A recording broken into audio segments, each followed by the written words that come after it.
Bonsoir et bienvenue dans le monde de Dayo. Je suis très heureux de vous retrouver ce soir pour une nouvelle émission du jeudi soir.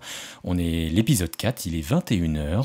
Et ce soir, on va parler du Covid-19, mais pas vraiment du Covid-19, mais des impacts que ça peut avoir sur quelque chose qui m'est cher, c'est les salons audiovisuels en fait. Et alors les salons, on pourrait élargir sur les salons en général, mais comme le monde de DAO, c'est l'émission qui parle d'audiovisuel, mais pas que, eh bien nous allons tout simplement focaliser en tout cas cette émission sur les salons avec de très beaux invités que je vais vous présenter juste après.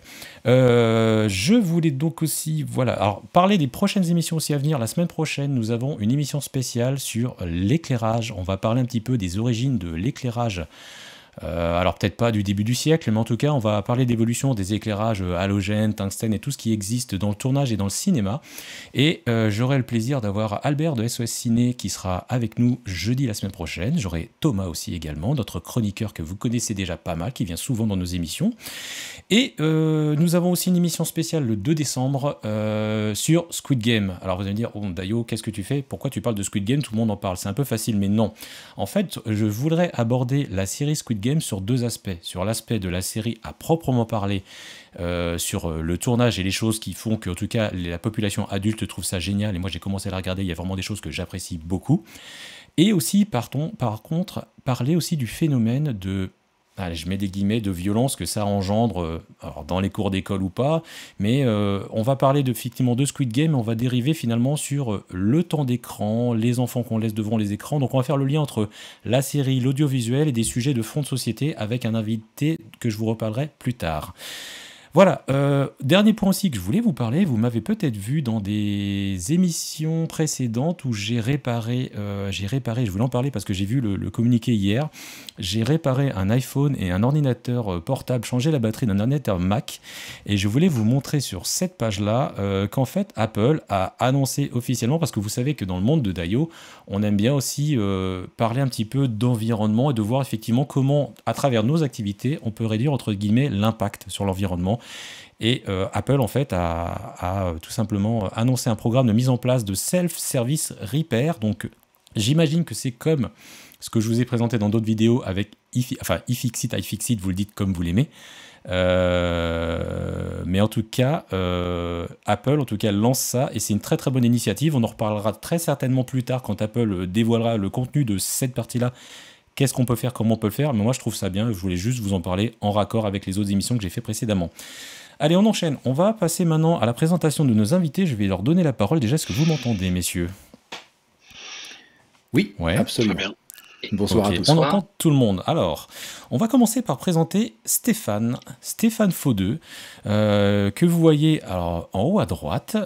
Voilà, Stéphane Faudeux, je vais te laisser te présenter succinctement à notre audience et nous dire qui tu es et ce que tu fais exactement pour ceux qui ne te connaissent pas, même si beaucoup de monde te connaît, c'est difficile de ne pas connaître quand on est dans l'audiovisuel, mais comme on a une audience qui n'est pas que d'audiovisuel, je te laisse te présenter.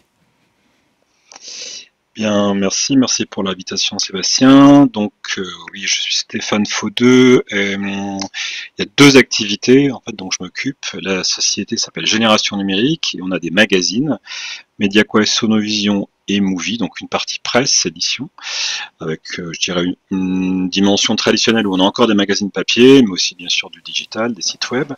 Et l'autre aspect qui est plutôt la thématique de ce soir, c'est Génération Numérique Evans.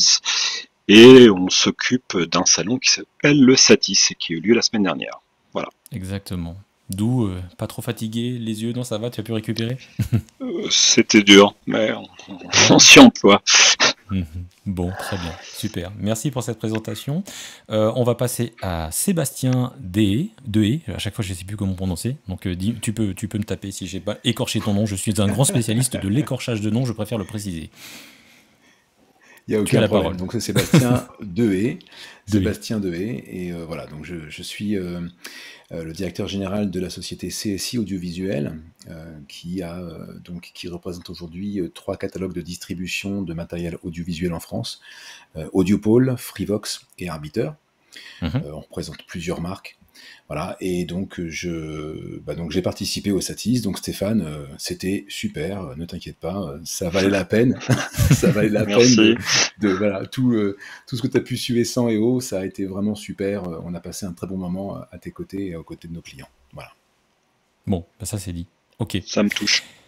Et notre dernier invité qu'on présente ou qu'on ne présente plus, Monsieur Thomas Eberschweiler, notre chroniqueur de talent qui a, à son âge en plus, bon, même si tu as pris quelques années, mais tu es encore jeune par rapport à nous, je suis désolé de le dire, mais tu es un puits de science, de savoir, et c'est toujours tellement intéressant de t'écouter que je suis très heureux de t'avoir avec nous.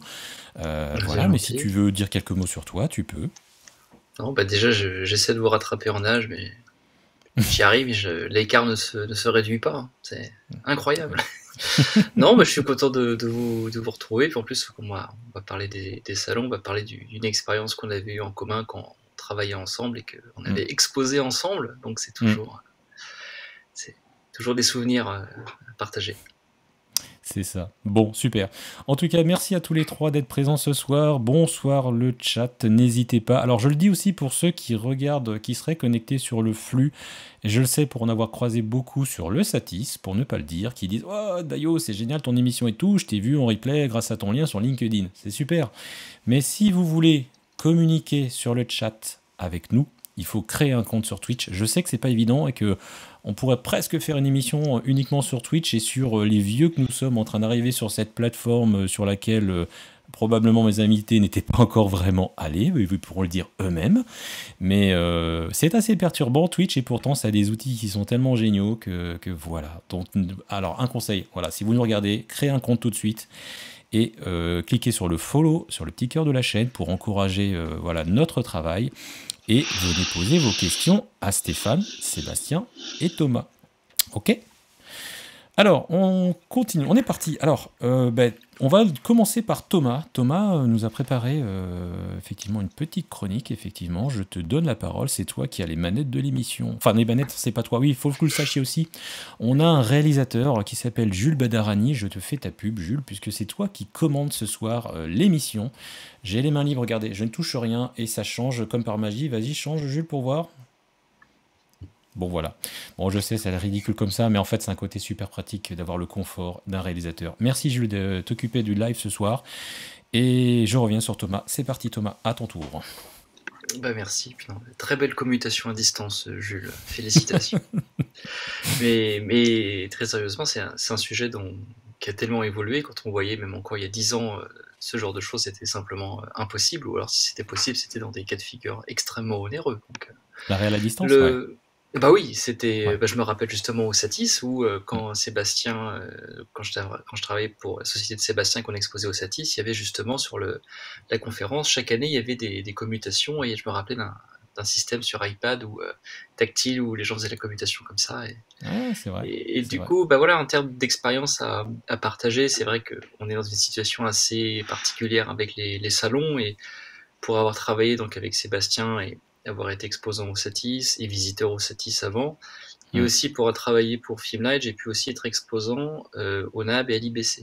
Alors dans Filmlight, je t'interromps, tu peux juste dire qui est Filmlight, ce que fait Filmlight, parce que c'est vrai, alors messieurs, je vous interromprai souvent, parce que à la fois l'idée aussi de ces émissions, c'est de vulgariser, démocratiser notre univers. Donc voilà, pardonnez-moi d'avance si je vous reprends et que je vous demande de traduire votre langage de geek de la vidéo broadcast. Non, c'est vrai qu'en plus je ne suis pas encore rentré dans les abréviations. Alors... non, mais donc, en fait, aujourd'hui, la plupart des personnes qui travaillent aujourd'hui dans le montage ou l'étalonnage sont familiers avec le Resolve de Blackmagic, donc ce logiciel qui combine montage, audio, étalonnage. Et il y a une société qui s'appelle Filmlight, une société anglaise qui est spécialisée dans le développement uniquement de logiciels pour l'étalonnage. Donc c'est spécialisé là-dedans et j'ai travaillé pour eux. Pendant quelques années. Et en tant que fabricant, développeur de logiciels, ils étaient présents sur certains des salons, et notamment donc les deux salons qui sont, je dirais, les plus connus, donc l'IBC qui est à Amsterdam, tous les ans, généralement au mois de septembre, et le NAB, tous les ans, généralement au mois d'avril, donc à Las Vegas. Et donc j'ai eu la chance de voir ces salons en tant que visiteur, mais aussi autant en tant qu'exposant. Et donc on est dans une situation très particulière où pendant l'introduction, je me rendais compte qu'en fait, j'étais exposant au dernier NAB, mais en fait, c'est en avril 2019. Parce que depuis, il n'y a pas eu de NAB. Et que le NAB qui devait avoir lieu exceptionnellement il y a quelques semaines, donc à un moment qui était différent du calendrier habituel, a été annulé. Combien de temps avant ils ont annulé ça a été court, je crois, la décision d'annuler, non? Peut-être que toi, Stéphane, tu le sais. N'hésitez pas, d'ailleurs, Stéphane et Sébastien, si vous avez des choses à dire, voilà, c'est collégial. Ils ont annulé un mois avant. Un mois avant. C'était prévu en octobre. Pour donner une idée, à Filmlight, quand on était pour le NAB, on expédiait le stand environ 2 mois avant. Voilà. Si vous voulez économiser de l'argent, vous l'expédiez en bateau.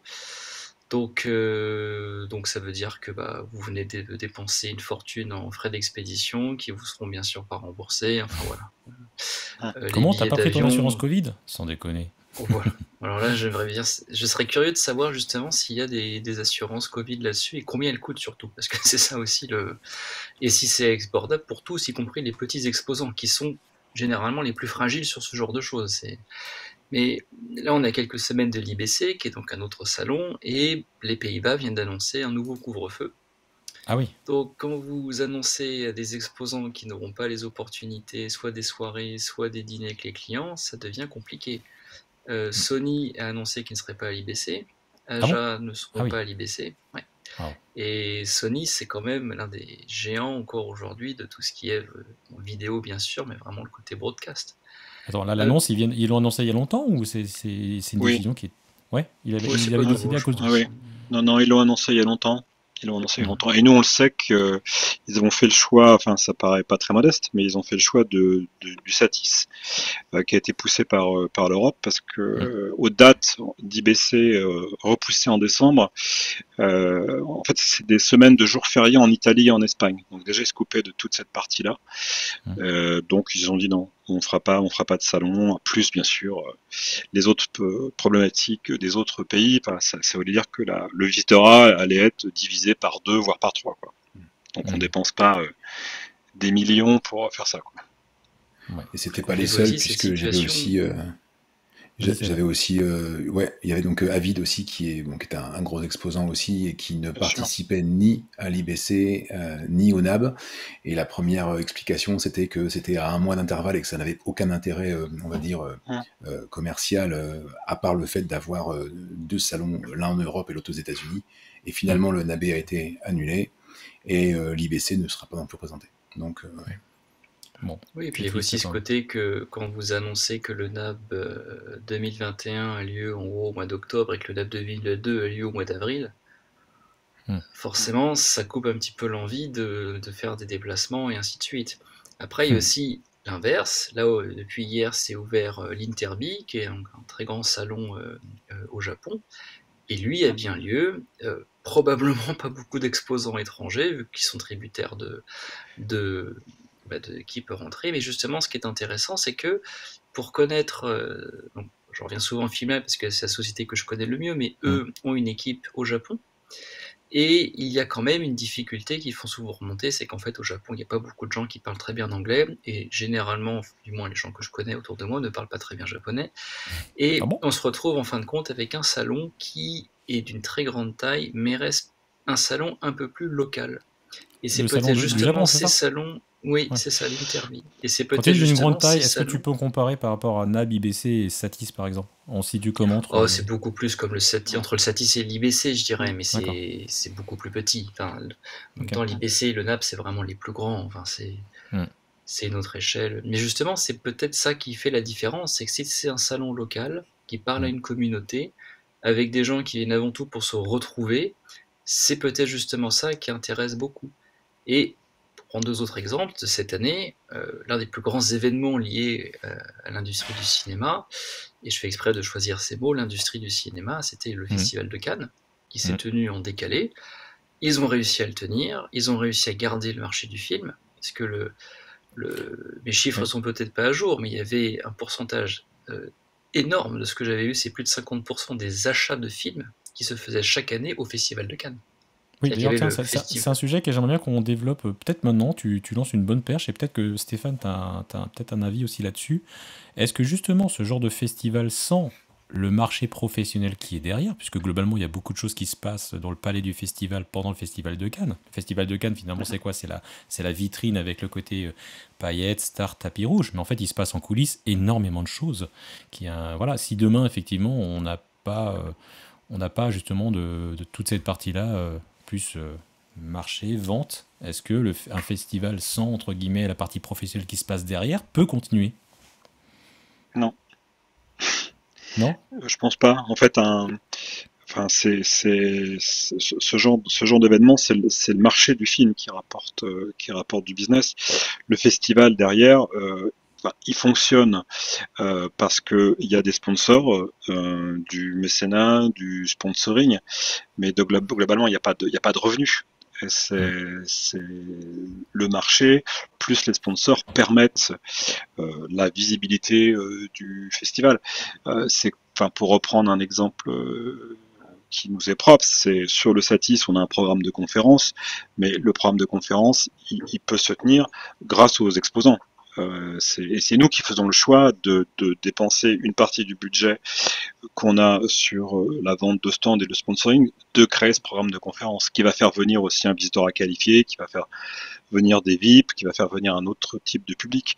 Et sur un festival, tous les festivals aujourd'hui sont des événements qui sont avec des fonds quasiment avec des fonds publics ou du sponsoring, ou certains avec de la billetterie, ce qui n'est pas le cas de Cannes. Cannes ne vend pas de billets. Le festival de Berlin ou d'autres festivals dans le monde vendent du billet, donc fait venir le grand public. Cannes, c'est un peu trop d'ailleurs élitiste, puisque le grand public n'y a pas accès. C'est ça. Et si tu prends d'autres festivals qui n'existent plus, je crois dire, comme le festival d'Avoriaz, qui a disparu et qui a été repris, je crois, par Gérard May, si je dis pas de bêtises. Ouais, c'est ça, ouais. Est-ce qu'il n'y a pas aussi ou que le festival de Cognac aussi, je crois, qui n'existe plus? Est-ce que c'est quoi l'histoire de ces festivals? Ils ont démarré pourquoi? Je crois que Cognac, c'était pas aussi une volonté politique de faire ressortir une ville et une marque et un produit en attirant. Non, tu connais ou pas l'histoire de ça? Alors, je connais l'histoire d'Avoriaz. Ouais. En fait, Avoriaz, ça a été créé par le fondateur de Pierre et Vacances, qui devait vendre de l'immobilier, et donc tout le programme immobilier à la montagne, à la neige, et donc ça a été un énorme coup de pub pour vendre ces programmes, pour avoir une image internationale. Donc c'est toujours ça, c'est-à-dire que là il y a du financement privé avec une volonté de notoriété, plus effectivement des fonds publics, mais ça n'a pas de je dirais de véritable retour sur investissement. Un festival, c'est beaucoup. Je m'étais amusé une fois à regarder le nombre de festivals en France, mais autour de l'audiovisuel, je crois qu'il y en a un tous les jours. Enfin, il y en a plus de 300 dans l'année, des festivals du court-métrage. À chaque commune, chaque ville, chaque département a son festival du court-métrage, du film d'aventure, du tourisme, de l'animation, parce que voilà, c'est les collectivités locales, c'est faire vivre un peu aussi le tourisme, l'hôtellerie, la restauration, les acteurs locaux. Mais tout ça, ça marche sur les subventions. C'est pas, il n'y a pas de vraie recette derrière, quoi. D'accord, ok. Bon, en tout cas, c'est un point intéressant. Vas-y, Thomas. Ouais. Non, parce que ça me faisait penser justement, il y a cette année, les différents salons et festivals auxquels j'aurais voulu aller, il y en avait un auquel je voulais vraiment aller, évidemment c'est celui où je ne vais pas, c'est Camérimage en Pologne qui est en cours, et c'est un festival qui est spécialisé dans la photographie cinématographique, donc la lumière, les éclairages du cinéma. Et c'est un festival qui a sa propre compétition, donc c'est des films qui sont déjà faits, pour la plupart déjà sortis, ce qui fait qu'on peut sélectionner beaucoup plus de films vu qu'on n'a pas besoin d'exclusivité. Mais surtout, il y a des conférences d'une qualité exceptionnelle. Ils font venir des directeurs de la photographie du monde entier. Quand j'étais là il y a 3 ans, il y avait une conférence de Pixar. Ils avaient envoyé 2 responsables de l'animation qui avaient expliqué comment ils avaient fait les Indestructibles. Enfin, vraiment Leica était là pour expliquer les fabrications d'optiques. Enfin, donc, pour y accéder, il faut acheter un pass pour accéder aux conférences. Et en plus de ça, il y a donc une partie salon qui est très modeste. Il y a une vingtaine, trentaine de stands. Vraiment petit, c'est pas du tout il n'y a aucune société qui va avoir un stand comme le stand de Blackmagic au NAB par exemple, mais ça permet de financer, ça permet d'amener une certaine communauté, parce que en fin de compte, aujourd'hui, si on veut aller, j'avais déjà parlé aux fabricants de caméras Arri, qui ont toujours un stand au NAB, mais je leur avais demandé, vous, où est votre plus grand stand? Ils ont dit, notre plus grand stand de très loin, c'est le Cinégear, qui est le salon du tournage à Los Angeles en juin chaque année.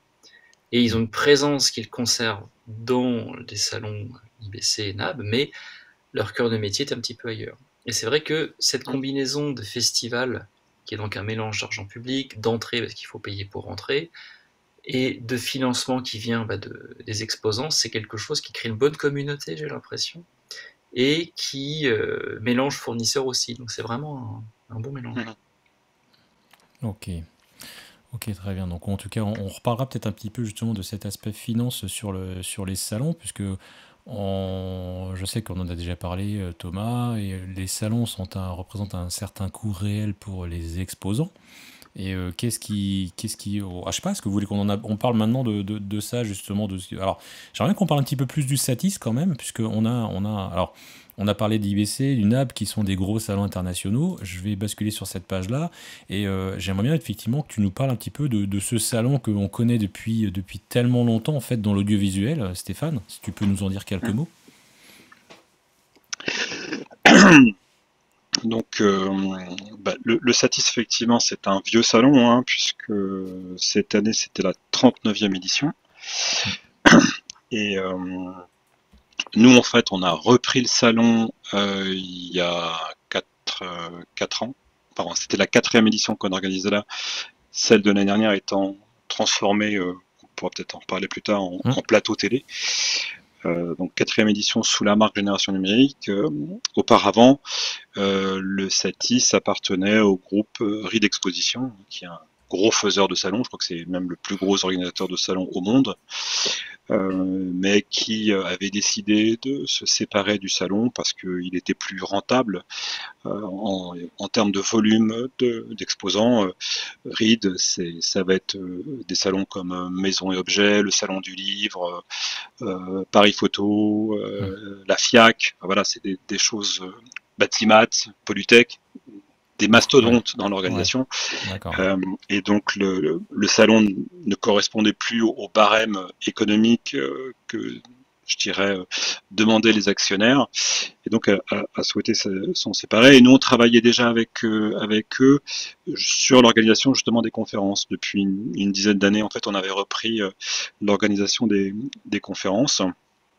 Une relation de confiance était, je dirais, créée. Et même si au début, ils n'avaient pas forcément pensé à nous pour la reprise, ils s'étaient tournés vers des organisateurs plus classiques. Mais voilà, ça s'était pas fait. Et nous, on a pu reprendre le salon parce que alors chacun va dans son secteur, dans son métier, va dire oui, mais moi, c'est à part, mon marché, il est à part. Mais c'est vrai que l'audiovisuel, c'est quand même assez complexe. Si on connaît pas toutes les familles, c'est un peu le jeu des 7 familles.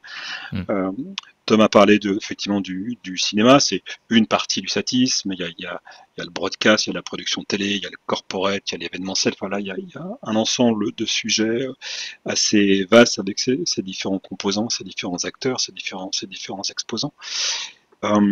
Et quand on a repris le salon, il y avait un vrai challenge parce que l'année on l'a repris, il y avait beaucoup d'exposants qui étaient mécontents, beaucoup voulaient plus refaire le salon. Parce que à la fois il y avait peut-être un barème de prix qui était un peu élevé, des services complémentaires peut-être aussi un peu élevés, un visitorat qui vieillissait, pas un renouvellement dans le visitorat.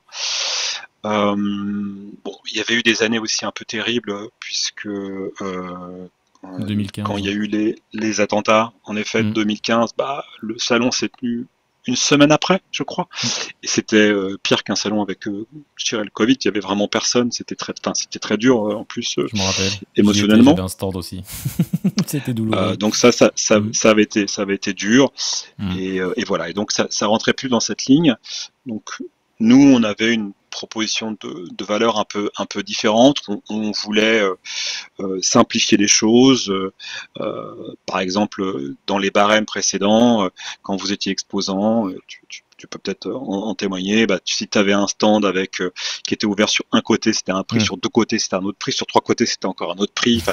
Et c'était Porte de Versailles là, ça dépendait pas de l'organisateur, mais ça dépend de la Porte de Versailles, de Viparis, où toutes les prestations sont vraiment très très chères, que ce soit pour mettre à l'époque une ligne ADSL, que ce soit pour avoir des services complémentaires. Ça revenait cher pour l'exposant.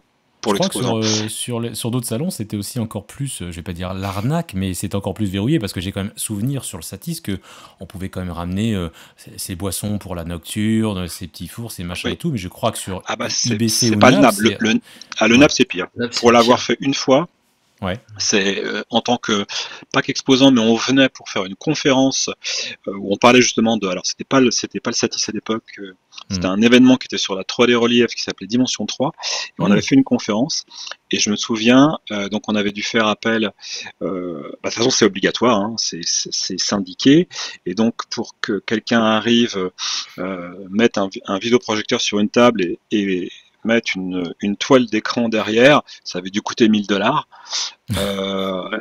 Et voilà, il n'y avait pas le choix. Et il ne pouvait faire que ça. Il n'avait pas le droit, je crois, presque d'allumer le vidéoprojecteur. C'était une autre personne qui l'allumait. Pareil pour les petits fours. Enfin, voilà. Et si les exposants venaient avec leur propre bouteille d'eau, leur paquet de chips, tout était droit de bouchon, surtaxé. C'est comme pour un mariage, donc, droit de bouchon, quoi. Ou pour mettre une enseigne, c'est pareil, c'est terrible. Thomas, je sais que tu as des choses à dire là-dessus, toi. On en a déjà parlé. Oui, nous on arrivait pour préparer le stand, hein, donc on avait des gens qui arrivaient 5 jours à l'avance. Moi, j'arrivais généralement 2 jours avant, et tu rentrais que tes bouteilles d'eau, t'avais pas le droit, bananes t'avais pas le droit, donc tous les matins quelqu'un du stand allait acheter 15 bananes, 15 bouteilles d'eau, tu dépensais $90 et tu revenais sur le stand. On avait besoin de déplacer des flight cases d'un côté du stand à l'autre, t'as pas le droit de le faire tout soi-même.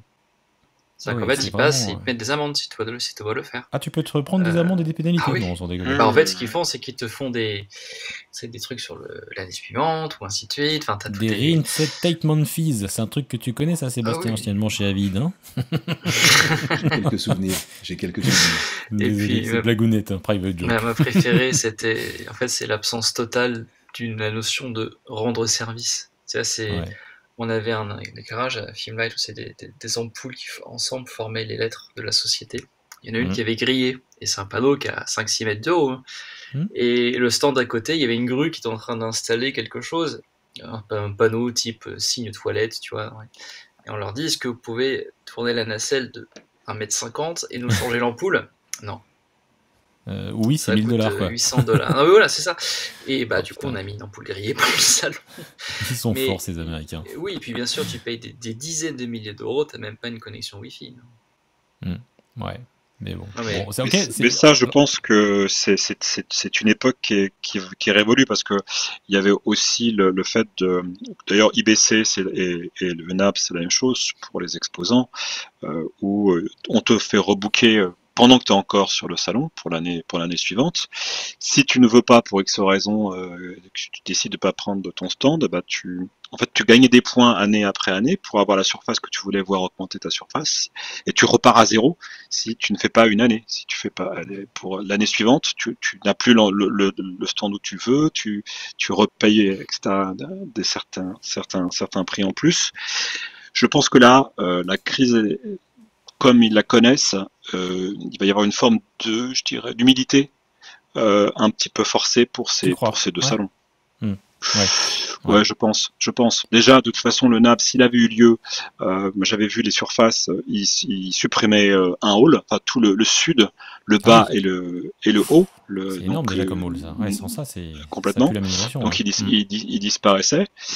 Et je pense que le NAB va redevenir ce qu'il était, c'est-à-dire un salon local, un salon américain, à part pour les Européens qui ont des choses à vendre aux États-Unis, mais je pense qu'une grande partie des exposants vont avoir des tailles plus réduites, et le visiteur européen ne se rendra plus au NAB, à la fois pour des raisons de coût, pour des raisons d'empreinte carbone, parce que c'est de plus en plus prégnant. Hein, c'est pas un gadget. Hein. Nous, pour parler avec justement les chaînes de télévision, là où il y avait encore des fois 50 personnes, 30 personnes, maintenant c'est des délégations de 5 voire de 3 personnes. On peut plus payer 10 000 $ pour envoyer quelqu'un une semaine, être à l'hôtel. C'est pas jouable en dehors du coût et en dehors de ce que ça va impacter l'entreprise au niveau de son empreinte carbone. Ouais. Alors justement, oui, on peut en parler un petit peu maintenant, et puis après j'aimerais que Sébastien aussi prenne un petit peu la parole et nous donne son avis aussi à la fois sur son expérience, à la fois anciennement chez Avid, et là en tant que CSI aussi audiovisuel, puisque tu as fait le Satis et tu fais un salon la semaine prochaine qui est le JTSE. Mais oui, on peut peut-être en parler maintenant justement de cette fameuse empreinte carbone. Est-ce que le fait de, comme tu dis, de déléguer, de traverser la planète en avion pour aller... Alors, je vais pas cracher dans la soupe, j'ai voyagé au NAB pas qu'une fois. Et c'est vrai que c'est toujours un super plaisir de voyager, de faire le voyage, parce que tu vas aux États-Unis, tu peux t'arrêter dans une des grandes villes du pays, et après tu fais un salon, et Las Vegas est une ville assez incroyable. C'est épouvantable au niveau écologique, hein, soyons clairs. Mais c'est vrai que quand tu arrives, tu es content d'arriver, et tu es aussi content de repartir. Donc, je sais pas, t'en penses quoi, toi, Sébastien, là-dessus, justement, sur le côté... Est-ce qu'aujourd'hui, l'empreinte carbone et le côté un peu environnement, écologie, est-ce que c'est un vrai facteur sur lequel... Même si, entre guillemets, les sociétés n'ont pas de conviction et en font du greenwashing, est-ce qu'à un moment donné, on va pas ne plus envoyer des gens justement sur ces salons-là pour, entre guillemets, dire on est vertueux, regardez. Globalement, sur donc le marché de la post-prod du broadcast, donc si on vraiment reste sur la partie, on va dire le pendant européen, donc la partie IBC et le pendant américain qui est le NAB, ils étaient tous les deux à un moment de l'année qui était assez éloigné finalement, parce qu'on était sur de l'avril et sur du mois de septembre. Ces deux faits-là amenaient très souvent les broadcasters français à se déplacer malgré tout au mois d'avril sur le NAB pour pouvoir voir un peu les nouveautés du moment, pour pouvoir... parce que sur 2 fois l'année, il y a forcément des éléments qui vont être un peu plus nouveaux à ce moment-là. Et c'est vrai aussi que sur la partie américaine, il y avait aussi... je pense le côté un petit peu festif qu'on ne peut pas forcément avoir sur le côté européen. C'est pas la même chose. Voilà. Oui, à Amsterdam, il y a un autre côté festif que... Voilà. Oui, c'est vrai. C'est vrai. Mais comme par hasard, c'est pas la même chose. Las Vegas, Amsterdam, où il y a aussi, près de Barcelone, il y a des gros salons aussi, il me semble, aussi qui se passent, donc c'est étonnant quand même. Oui, exact. D'ailleurs, je crois que c'est l'ISE qui va être à Barcelone au mois de février. Donc, d'accord, parce que c'est comme IBC, il y a toujours eu des rumeurs comme quoi le salon, en tout cas, ils voulaient bouger à Barcelone et quitter Amsterdam. Donc, en tout cas, il y a, je pense, une mouvance qui est en train de se faire là-dessus aussi. Après, pour revenir sur ça, j'ai souvenir, effectivement, sur mes dernières années chez Avid, qu'il y avait de moins en moins de clients européens en général, puisque je m'occupais de l'Europe du Sud, de clients européens qui se déplaçaient sur le NAB. Alors, c'était pas forcément une tendance qui était baissière année après année. En tout cas, c'était une réalité que le groupe avait un nombre d'employés, de commerciaux qui se déplaçaient sur le salon en fonction du nombre de clients. Et d'année en année, on voyait que ce qu'ils appellent le headcount baissait. Donc, il y a, je pense, je ne sais pas si c'était effectivement une approche vraiment empreinte carbone, mais en tout cas, il était clair qu'il y avait cette tendance baissière de toute façon, et que l'IBC prenait cette place-là. Il y avait peut-être aussi tout simplement l'argent. Hein. À un moment donné, est-ce que le coût, justement, tout à l'heure, Stéphane, tu parlais du coût des salons. Alors, et toi, en tant qu'organisateur, entre guillemets, alors j'ai compris ce que tu me disais, c'est-à-dire que contrairement à l'ancien organisateur où on était dans une logique avec des actionnaires, de la rentabilité et du profit, toi en tout cas sur le Satis, tu prônes d'autres valeurs qu'en tout cas, moi je partage, qu'on ressent effectivement sur le format du salon, le côté peut-être un peu moins strict et cloisonné, mais à la fois pour un exposant et toi pour un organisateur, la frontière, les coûts fixes, invariables, c'est quoi pour toi en tant qu'organisateur ? Nous, les postes de dépenses, c'est en premier lieu le lieu, hein, bien évidemment, parce que même si on n'est pas sur un coût qui est celui de la porte de Versailles, l'endroit où se déroule le salon, qui est le même endroit où se déroulent les JTSE, ça a un coût certain, parce que alors souvent il faut voir où justement on ne voit pas que quand on installe un salon, c'est pas les 2 jours du salon, mais il y a les journées avant où tu fais ce qu'on appelle le traçage de tes stands, l'installation des stands premium, l'installation des stands nuls, les stands équipés. Donc globalement, tu as 3 jours minimum en plus de tes 2 jours d'exploitation du salon. En termes de, je dirais, en termes de budget. Et puis après, c'est tout l'équipement, les stands, la signalétique, le mobilier et le poste dont je parlais, qui est celui des conférences, puisque on crée de toutes pièces, nous, 2 Agora pour les conférences. On capte ces conférences. Une a été diffusée en streaming live. On a 4 autres salles qui sont aussi équipées en moyens techniques, parce que c'est des endroits qui sont nus. Donc, c'est mettre de la sonorisation, c'est mettre des caméras, c'est avoir des modérateurs, faire venir des speakers. C'était cette année 200 personnes. Donc toute cette logistique a un coût. Donc c'est là où on a nos postes de dépenses. Après, comme l'autre versant, notre autre business, c'est celui des magazines.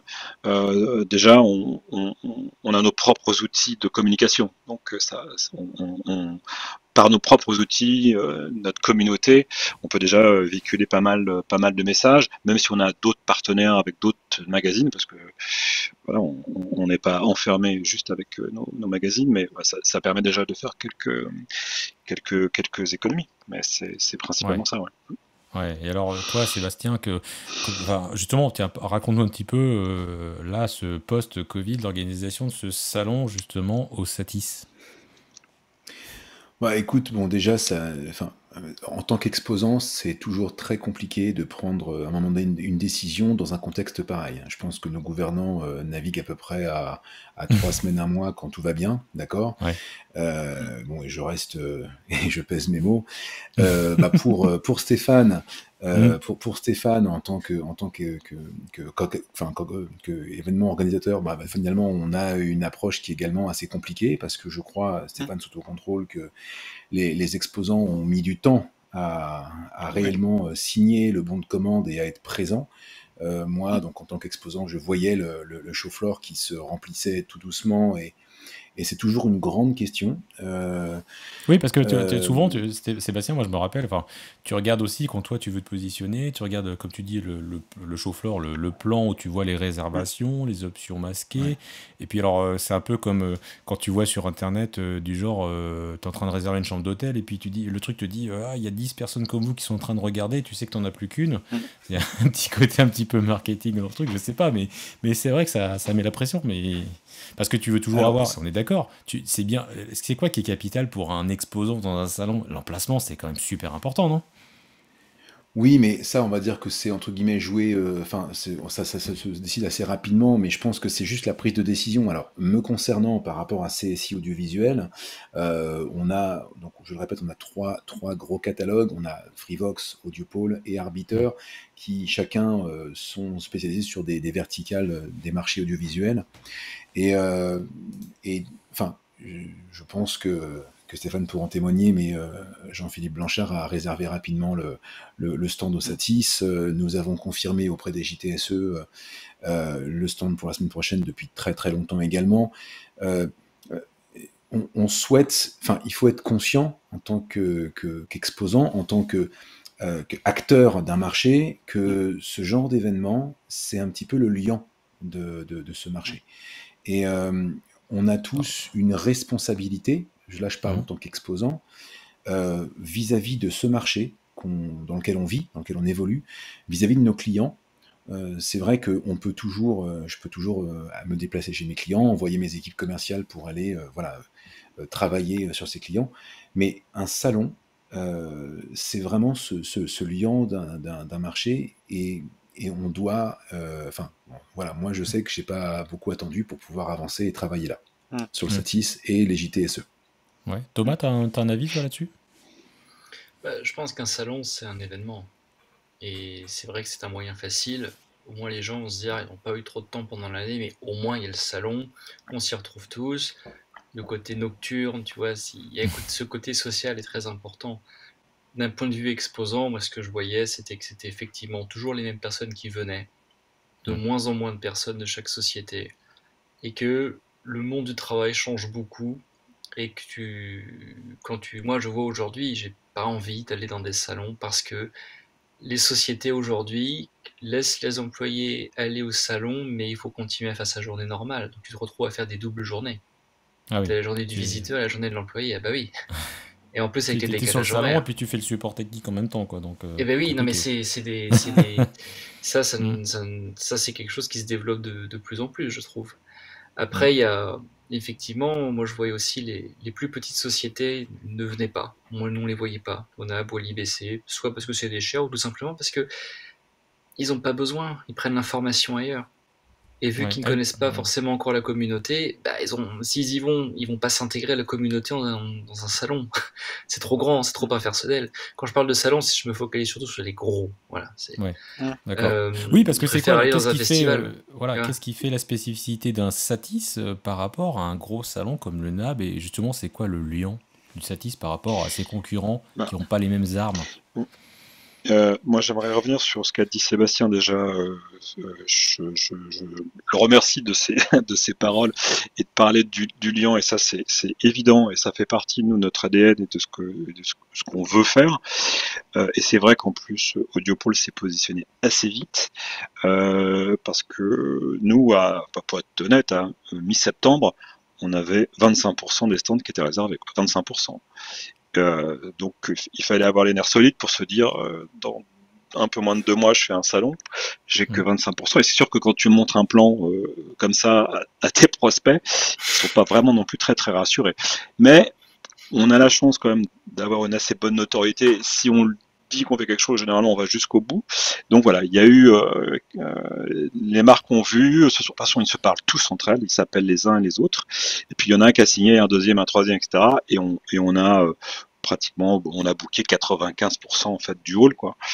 Parce que t'as un seuil de rentabilité minimal de remplissage pour te dire je le fais ou je le fais pas, si jamais. Je veux pas le savoir. C'est ce que j'avais dit à ma commerciale. Je veux pas le savoir. On le fait et ça va marcher. Mais non, parce que c'est effectivement c'est très tenu, quoi. Nous on a une activité qui la presse se nourrit du salon et le salon se nourrit de la presse. Les deux de manière indépendante, je ne sais pas s'ils pourraient vivre. Ça nous permet on a de la visibilité dans l'un, on a des connaissances dans l'autre, et ce que je dis, on nourrit notre communauté. Le salon, c'est un événement, mais pour moi, c'est aussi un média à part entière. C'est-à-dire qu'il n'est pas remplaçable par un autre média. C'est-à-dire que tous ceux qui ont essayé de faire des salons dits hybrides ou digitaux ou virtuels, ils se sont tous bananés. C'était une catastrophe. Il y a des études qui ont été faites après. Les exposants qui ont fait ce genre d'événement, à 98% ne veulent plus le refaire. T'as des exemples J'ai pas vu ce genre moi. Ouais, je ne veux pas forcément les citer. D'accord. Il y en a eu en France. D'accord, ok. Il y en a eu en France. Parce qu'il y a d'autres salons sur l'univers de l'audiovisuel, Stéphane. Il y a aussi des salons plus thématiques sur le monde du spectacle. Il y a Event, si je dis pas de bêtises. Il y a aussi JTSE, c'est encore d'autres univers. Mais est-ce que ces salons, est-ce qu'ils se concurrencent pas les uns les autres? Est-ce que c'est nécessaire d'en avoir autant sur des trucs qui sont à la fois quand même liés, s'ils se ressemblent pour certains noms? Nous, on a, sur notre marché proprement dit, le seul événement sur lequel on a des points communs ou des exposants communs, c'est ce qui s'appelle le micro-salon de l'AFC. Oui. Donc, il y a un peu le pendant national de ce que peut être Camérimage. Qui se passe à la FEMIS, c'est ça? Alors, qui est plus à la FEMIS, qui est maintenant. Ouais, mais ils ont déménagé, non. Maintenant, ils sont au Parc Floral, à Vincennes, mais qui est quelque part. Alors, nous, on est partenaire avec eux sur les magazines. Sur la partie exposant, c'est un peu différent. Je dirais que les dés sont un peu pipés comme Camérimage, parce que Camérimage, d'ailleurs, a changé de lieu en Pologne, parce qu'avant, c'était la ville dans laquelle se déroulait Camérimage qui payait 80%, voire 90% du budget du salon. Le micro-salon, c'est subventionné aussi par le CNC. Il y a des fonds publics, il y a la région dessus. Voilà, donc le stand est moins cher que nous. mais voilà, on n'est pas tout à fait pareil. Et les autres salons, les JTEC, on n'a pas de, voilà, on n'a pas, il n'y a pas vraiment d'overlap parce que même s'il y a des exposants communs, ils s'adressent pas au même marché, ils s'adressent pas aux mêmes personnes, ils s'adressent pas aux mêmes visiteurs. Donc on est plus ou moins complémentaires. Event, en son temps, a été un salon intéressant, mais je pense qu'aujourd'hui, il a perdu son âme. Il fête ses 20 ans. Moi, j'étais à la première édition, quand il était à l'hippodrome, à Longchamp. C'est une super idée sous tente. Là, honnêtement, le visiteurat, enfin, c'est pas péjoratif, mais c'est des secrétaires qui viennent chercher des goodies pour les cadeaux et les fêtes de fin d'année, quoi. C'est les gros stands d'événementiel, il y en a encore, mais ça a perdu, à mon sens, que ce que ça pouvait être, quoi. Les gros prestataires ne sont plus présents, hein. Vidéo. C'est ce que dit la régie de Jules, là, il dit sur VLS ne serait même pas présent à Event cette année. Oui, et il y en a d'autres. Et je ne veux pas parler du modèle économique non plus. Il veut pas me lancer. Vas-y, un scoop, Stéphane. Allez, on est entre nous, regarde, on est tous les quatre là. Mais c'est vrai que beaucoup des gros stands ne paient pas forcément le prix qu'ils devraient payer parce qu'ils font de l'apport en industrie. Donc ils ont une très grosse surface d'expo, mais ils ne paient pas, et c'est les petits stands qui paient très cher en fait. Parce qu'au final, le visiteur ne paye pas sur ces salons. Les visiteurs ne payent rien finalement sur des salons pro comme cela. Non. D'accord. Non. Une spécificité du micro-salon organisé par la FC, c'est que les exposants doivent être membres de l'association. Tout à fait, je voulais rajouter sur de directeur de la photographie. Et du coup, c'est nous, tout ce qu'on paye à Filmlight, en gros, le prix de l'adhésion est équivalent au prix du stand. Ah oui. Mais c'est vrai que en tant que fabricant, c'est imbattable en termes de visibilité, parce que tu parles uniquement aux utilisateurs, et les utilisateurs qui ont un très fort pouvoir de décision, ce sont les directeurs de la photographie, et c'est un marché uniquement de location. Donc, eux, ils peuvent voir différents matériels, ils n'auront pas à l'acheter, ils ont juste, quand ils font leur liste de lumière, à dire plutôt ci, plutôt ça. Évidemment, il y a des limites de budget, mais on parle beaucoup d'argent depuis tout à l'heure, Thomas, mais c'est quoi, je sais pas, alors c'était quoi la surface de Filmlight et combien ça coûtait sur des gros salons? On peut me donner des chiffres un peu ou pas? T'as pas de NDA? C'est compliqué parce que c'est pas ma société, donc c'est des tarifs qui sont sous confidentialité de l'entreprise. Mais on peut avoir des fourchettes. Stéphane, t'as une idée? Ou je sais pas, Sébastien, peut-être que toi. Stéphane, il a les tarifs, lui, forcément. Oui, forcément. Stéphane, il a forcément les tarifs. Non, mais moi, j'ai les tarifs de mes stands, oui, complètement. Mais bon, on parle de prix au mètre carré. Alors, j'ai bien compris. Tu payes le prix au mètre carré, la surface, les angles, les corners. Alors, a priori, pas au satis. C'est moins. On va dire, c'est. Voilà, c'est plus facilitant en termes de propositions financières, mais moi je me rappelle ce que je payais aussi sur le Satis, mais j'aimerais bien voir la correspondance entre les coûts entre je sais pas, le Satis, IBC et NAB. On est sur des fossés ou on est proche? Je pense qu'il y a des différences. Ce que ne voit pas forcément l'exposant dans un premier temps, il peut dire que le Satis coûte la même chose, qui est faux, parce que nous, tout est inclus dedans, quoi, globalement, quoi. À part si tu prends une puissance électrique supérieure ou que tu veux une ligne fibre, etc., parce que tu en as besoin, parce que tu veux faire des démos et ce genre de choses, mais tu payes pas le Wi-Fi, tu payes pas le parking, il y a une offre, on apporte de la communication en plus. Par exemple, cette année, il y avait notre système de gestion des visiteurs. Des visiteurs pouvaient faire du chat ou même de la visio avec les exposants. Tous, ils ont de la visibilité qui n'ont pas forcément. Ça marchait ça ou pas d'ailleurs? C'est ce côté un peu. J'ai pas encore le retour dessus. Je sais pas si toi, Sébastien, vous l'avez utilisé, mais je pense que c'est un bon mélange des genres, quoi. C'est-à-dire que on est je dirais principalement sur un salon physique où on rencontre les gens, mais il y a des personnes qui peuvent ou ne veulent pas ou ne peuvent pas se déplacer, notamment, c'est vrai que cette année, nous, notre visiteur à étranger, c'est à peu près 10%. Alors, majoritairement, c'est du frontalier, hein, c'est Belgique, Luxembourg, Suisse, parce qu'on est un salon francophone, on se veut un salon francophone, c'est aussi une de nos particularités, mais on a généralement aussi Maghreb, Algérie, Maroc, Tunisie et d'autres pays d'Afrique Alors là, c'est vrai ils sont pas venus, ou très très peu. Et à la fois certaines conférences étant streamées, et cet outil pouvait donner une opportunité de dialoguer avec les exposants. Ok. Ouais, parce que alors justement, on peut peut-être aborder cette partie-là, justement la transformation aujourd'hui des salons, parce que moi je me rappelle, et peut-être que Thomas ou Sébastien tu pourras nous dire ça, mais moi je me rappelle quand même qu'on parlait tout à l'heure du NAB et d'IBC, ce qui faisait aussi l'attrait de ces salons, c'est que les éditeurs ou les fabricants annonçaient, il y avait toujours des grosses annonces et des gros lancements sur ces salons. Mais on voit par exemple, voilà, alors c'est fini, ça faisait quelques années peut-être aussi que ça s'est un peu calmé, parce qu'il y avait souvent des annonces, et puis après t'attendais 6 mois pour te faire livrer le truc je sais pas, parlons de Blackmagic par exemple, qui souvent annonçait des produits, puis tu commandais, t'attendais vraiment 6-8 mois avant de les avoir. Après, je sais qu'il y a eu une mode aussi qui était de ne plus annoncer de produits, et ça fait Marie-Thomas ça, ne plus annoncer de produits qui ne sont pas livrables au moment où le salon sort. Je crois qu'Aja, dans mon souvenir, c'était... enfin, je sais pas s'il y avait que Aja, mais je sais qu'il y avait des éditeurs et des fabricants qui voulaient plus lancer des choses qui n'étaient pas disponibles juste après. Donc voilà, parce qu'il y a l'effet de com, entre guillemets.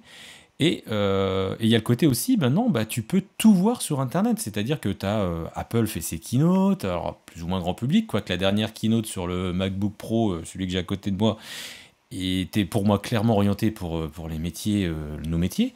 Mais tu prends Blackmagic ou plein d'autres aujourd'hui, font clairement des présentations où on te donne toute la substance et toute l'info de ce qu'ils faisaient avant pendant les salons. Donc est-ce qu'aujourd'hui, ça va remplacer, entre guillemets, les salons? Est-ce que c'est complémentaire? Je sais pas, vos avis à tous les trois? Je pense que, et d'ailleurs, bon, c'est encore une fois pour ça qu'il est important pour nous d'être présents dans les salons. Et on en a parlé un petit peu, Sébastien, hier, c'est que j'ai vraiment, en tête le fait que quand tu es dans un salon et que tu arrives, en tant que client, tu as des problématiques, tu as donc voilà plusieurs points de technologie que tu souhaiterais pouvoir éclaircir, pourquoi pas également les liens entre ces technologies, comment faire pour pouvoir couvrir l'ensemble de ta chaîne technologique simplement. Et donc tu navigues dans les allées, tu discutes avec des connaissances, d'autres clients que tu croises, avec qui tu vas parler, ils vont te dire « Attends, j'ai vu ça, tu peux aller voir là-bas ». Et il y a toute une sorte comment je pourrais dire, une émulation qui se crée entre professionnels et dans lesquels on va pouvoir en fait simplement se faire conseiller de façon bienveillante. Voilà, c'est vraiment extrêmement simple. Dès l'instant que tu rentres dans un cursus distanciel, quel qu'il soit, tu vas avoir un présentateur unique ou alors un panel de personnes, mais qui vont devoir parler d'une histoire qui est préécrite. Le scénario, il est déjà, entre guillemets, bouclé. Et donc, il n'y a pas cette interaction, il n'y a pas cet élément, et je parle même pas de physique ou distanciel, mais je parle vraiment de ce côté surprise, de savoir ce qu'on va réellement trouver. Et au Satis, donc la semaine dernière, il s'est passé exactement ça sur plusieurs visites de clients qui venaient d'un autre stand et qui venaient en disant voilà, j'étais sur tel stand et on m'a parlé de ce nouveau produit de chez Cranborn Audio par exemple. Et donc placement de produit. Non mais c'est parce que c'est l'exemple qui m'est venu. Et cette personne-là, effectivement, voilà. Donc, ça ne serait pas arrivé si l'histoire était préécrite. C'est ça que je veux dire. Ouais, c'est vrai. Et je pense que si on est suffisamment, tu disais ce mot qui est un peu tarte à la crème, mais agile, réactif sur ce qu'on a nous sur le Satis. Il y a des salons, effectivement, les NAB ou IBC, pour moi c'est des gros paquebots, voire des Titanic sans image. Nous on est la petite vedette, voire le village gaulois. C'est ça, le pneumatique qui peut se faufiler un peu partout, et on écoute nos clients, on écoute les visiteurs pour essayer d'améliorer en permanence, d'apporter de la valeur ajoutée. On a une plateforme à la fois relationnelle, une plateforme business, une plateforme de connaissances avec les conférences, et je pense que nos salons, c'est-à-dire les salons locaux, autant les grands salons internationaux, justement, ils sont concurrencés par ces annonces, par le fait qu'on trouve tout sur Internet, parce que, en fait, quand tu es français, alors soit tu vas au NAB et tu retrouves des interlocuteurs français sur les stands, mais pas toujours, pas tout le temps. Donc toi qui as un vrai problème franco-français, bon, on te répond pas, on te débite un dialogue marketing mais qui ne va pas t'intéresser. Alors qu'en local, eh bien généralement effectivement c'est soit des clients, soit c'est des prospects mais qui ont des vrais besoins, des vraies problématiques. Et donc ils vont trouver une réponse sur le stand, ils vont pouvoir aller papillonner d'un stand aussi à l'autre. Nous, on n'est pas un salon énorme, mais globalement, si un client il a un besoin, que ce soit dans du stockage, dans de la prise de vue, dans de l'audio, dans de l'asset management, dans de la projection, il va trouver un vendeur, un distributeur qui pourra le renseigner. Et ça aussi, c'est une différence. Si on parlait tout à l'heure la question, quelle est la différence entre ces grands salons et un Satis, c'est que on a à la fois des marques en direct, mais on a aussi des distributeurs, des revendeurs qui sont multimarques et qui permettent d'avoir aussi comme ça des offres transversales, et c'est d'une grande richesse d'avoir ce mélange. On peut en citer quelques-uns, on va dire, tu prends les TRM, les Visual Impact qui sont multimarques, et c'est vrai que moi ça m'éclate toujours parce que ce que j'adore sur leur stand, c'est que quand t'es un adulte, t'as des jouets devant toi partout, t'as des caméras, t'as plein de trucs, t'as envie de tout toucher, donc c'est un côté un petit peu fun. Et côté un peu sympa, effectivement, parce que c'est... tu vois, j'ai envoyé un de mes petits jeunes alternants commerce qui connaît pas du tout le métier, il était au Satis mercredi, et puis là, je pense que, là où je suis d'accord avec toi, il a mieux senti, à mon avis, ce qu'est le métier et ce que ça représente, et entre guillemets, parce qu'on est quand même dans un secteur de niche, on l'a peut-être pas dit tout à l'heure, Stéphane, mais on est un tout petit milieu, en fait, qui touche très très large par ce que font les clients et ce sur quoi elles sont diffusées. Mais c'est vrai que tu fais tu démarres comme Thomas, tu fais le Satis en 2011, 2012, tu es tout jeune, tu connais 2-3 personnes, puis 3-4 ans après, tu connais tout le monde dans les allées du Satis, tu te tapes dans les mains, salut machin, enfin, t'as à peine le temps de faire le tour, qu'il est déjà 15h et que la nocturne commence et que tout le monde ouvre les bouteilles de champagne, d'un point de vue du visiteur. Mais bon. Mais tu vois, ça faut pas confondre, je pense, la communauté et le réseau. Et dans les grands salons, il n'y a pas de communauté, c'est pas vrai. C'est les gens que moi je reconnaissais le plus dans le salon, dans les allées, c'était la société qui nous construisait le stand, parce qu'en fait ils faisaient plusieurs stands et on les reconnaissait. Mais moi j'ai eu la chance d'avoir des gens sur les stands qui ont fait 30 IBC ou NAB, et ils disaient quelque chose qui avait complètement changé. C'était dans les années 90, tu avais énormément de sociétés qui créaient des produits utilisés réellement pour la création directement, c'est-à-dire des moteurs 3D, des logiciels de texture, des différentes choses. Et il y avait un côté créatif, tu pouvais voir des nouvelles choses. Aujourd'hui, c'est le stockage, c'est le réseau. C'est ça qui fait aujourd'hui la majorité de ces salons. Et d'ailleurs, on le voit, même les Attends, quand tu dis le stockage et le réseau, tu parles de la partie technique, informatique, on est d'accord, ouais. Oui. Et oui, je dis réseau, c'est vrai. Non, parce tu parlais tout à l'heure de réseau humain. Oui, exactement. C'est que ça a complètement changé. Et on le voit dans la plupart des sociétés, des grandes sociétés audiovisuelles françaises, les personnes qui étaient avant directeurs techniques étaient des gens qui avaient un bagage plutôt, entre guillemets, vidéo, broadcast. Aujourd'hui, ce sont des gens qui sont des spécialistes dans les technologies de l'information. Et ça se ressent beaucoup dans les salons. Et c'est vrai que moi, c'est quelque chose qui m'ennuyait beaucoup au final, c'est que tu as l'impression de retrouver des gens qui, déjà, c'était un peu la blague, Filmat était à Londres, on avait des gens qui étaient à 100 mètres du bureau, qu'on pouvait voir toute l'année, qui disaient non, on se verra au NAB. Et on leur disait, on peut peut-être se voir demain déjà, mais au-delà de ça, c'est qu'en fait. Attends, je t'interromps 2 secondes. Moi, je l'ai vécu 100 fois, c'est-à-dire, comme tu dis, que Stéphane, je pense que tu l'as vécu aussi, peut-être Sébastien.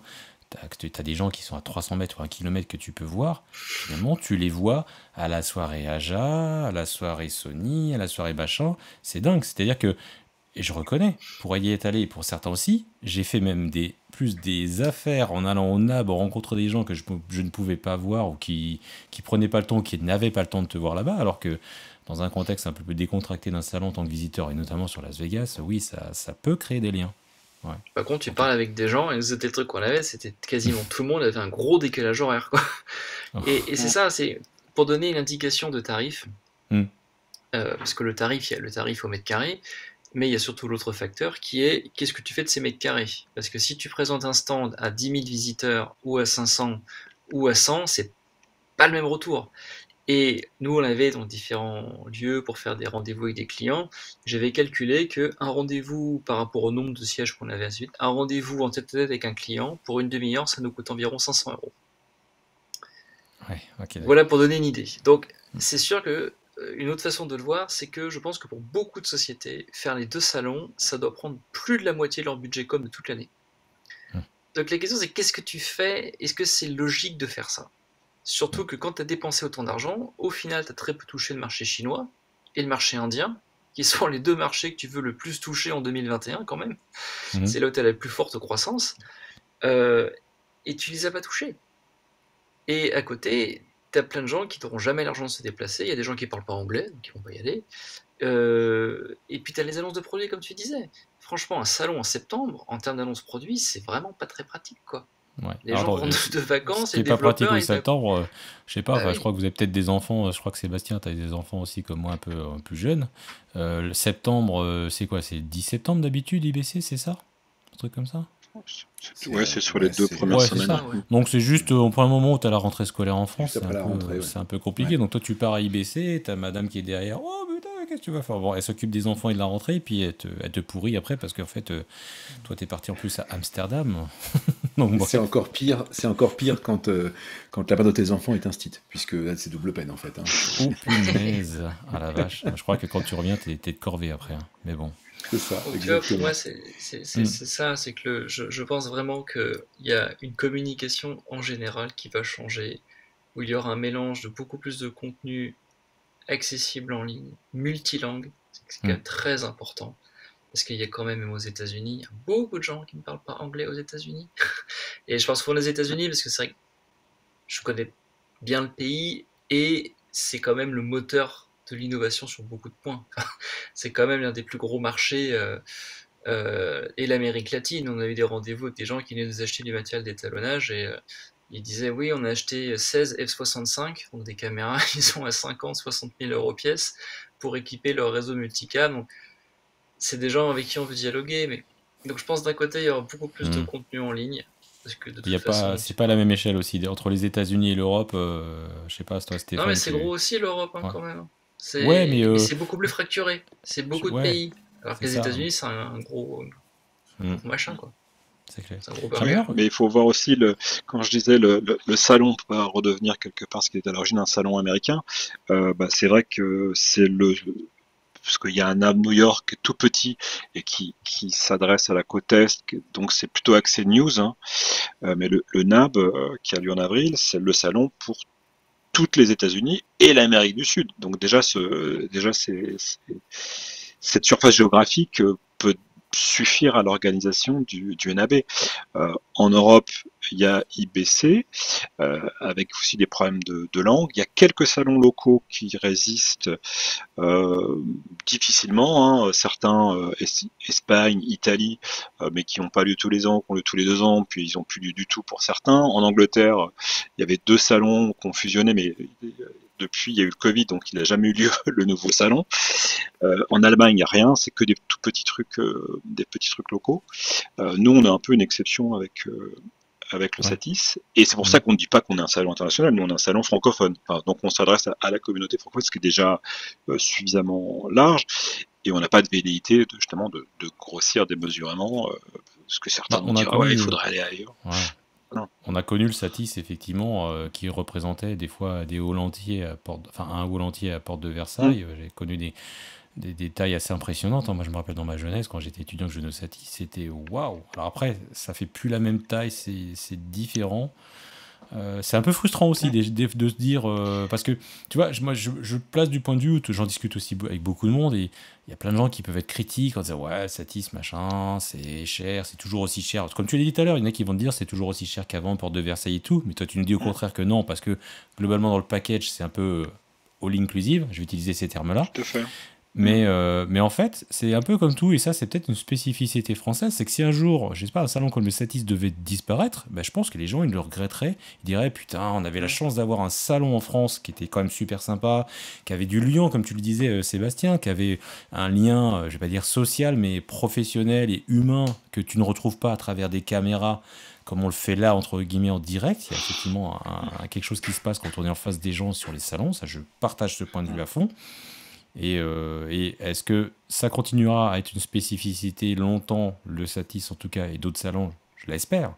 Mais est-ce que vous avez réfléchi, et toi Sébastien, et toi Stéphane, sur justement l'avenir, ou qu'est-ce qui peut redonner un coup d'attrait à faire venir les gens et à créer de l'exclusivité, des choses, comme on le disait juste avant, qu'on peut facilement trouver. La source d'information, aujourd'hui, elle la trouve à foison sur Internet. Oui, mais c'est pas que ça. C'est pas que la source d'information. Parce que c'est pareil, nous on a nos médias qui informent, qui donnent, où on a des reportages, on a de la photo, on fait de la vidéo, enfin, on pourrait l'avoir.